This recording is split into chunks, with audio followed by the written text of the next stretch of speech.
Hey, Renly, good to see you again. And Ren has ridden to the rescue this week. Yes. To help us put together this Warhound Titan. So this video is for somebody who now has to put one of these together. So we need some advice and tips. Okay, so like I was saying, one of the most difficult parts of it is the legs. Right. I've gotten them mostly together. The reason I haven't glued this So piece, I noticed there's like pistons. I'm sorry. Yeah, you know what? Why don't you talk? No, it's good to bring up points like that because I was thinking about them. But yeah, I haven't put it in any of the pistons yet. Haven't glued any of these yet. That's because I am. Here, let me see this. Sorry. No, go ahead. Okay.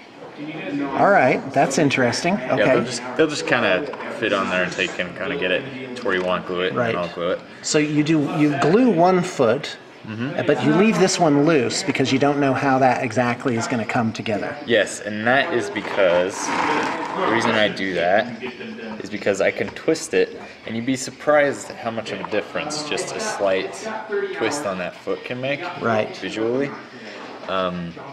But the biggest reason I haven't glued it yet is because I'm making him so he's stomping this. Yeah, he's gonna be stomping on a Falcon grav tank.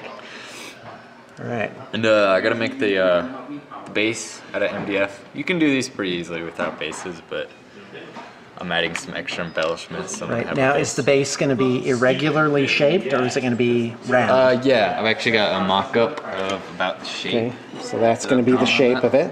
Okay. So like a figure 8. Yeah. Okay.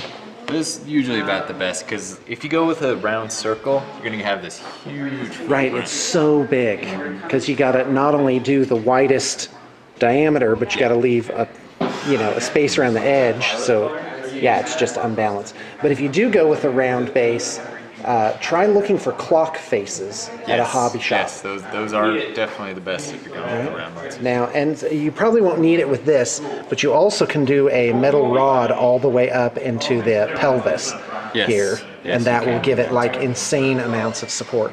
And as you can see, Ren has put the main body together, but this goes on last, right? Yeah, and I'm going to actually magnetize this so it's removable. Okay. Either magnetize it or do our screw. It requires system. yes, that's right. And boy, you're not screwing around if you use the screw. No, where are the magnets that you're going to use for this? I saw them here the other day because people always want to know what kind of magnets you need, and the answer is you need 1 inchers, and these are about a 1/16, maybe 3/16 of an inch. So what I'm actually going to do is I'm going to glue 2 of these together so it's a bigger one.